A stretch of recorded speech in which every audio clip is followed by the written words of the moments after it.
and welcome to my fish tank. This tank is a 10-gallon aquarium with 1 pleco, a ghost shrimp, and 2 nearite snails. You may think that keeping a tank is a simple task, but there's a lot of science to it.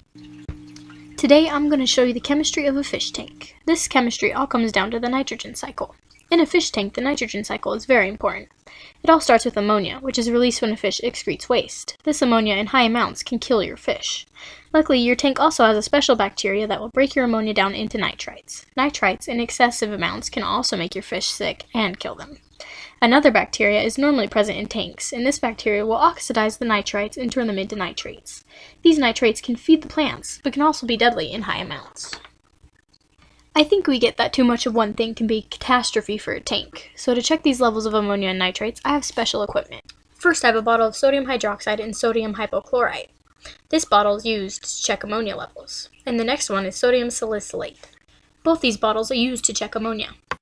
To check the nitrates, I have polyethylene glycol and sulfanilamide. And the last bottle for the nitrates is hydrochloric acid. Here I am shaking up the bottles before I add them to the 5 milliliters of water that I took already from the tank.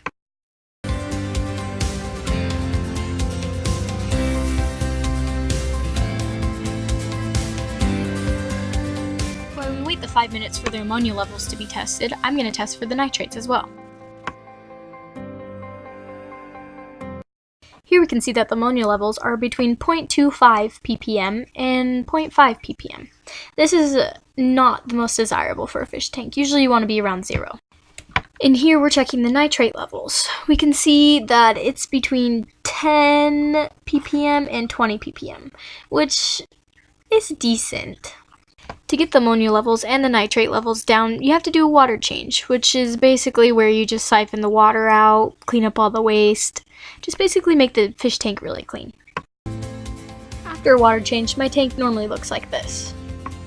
We can see that the ammonia levels went down to a healthy 0 ppm, and the nitrates went down to about 5, which is where we want it to be so the plants are still getting their nutrients.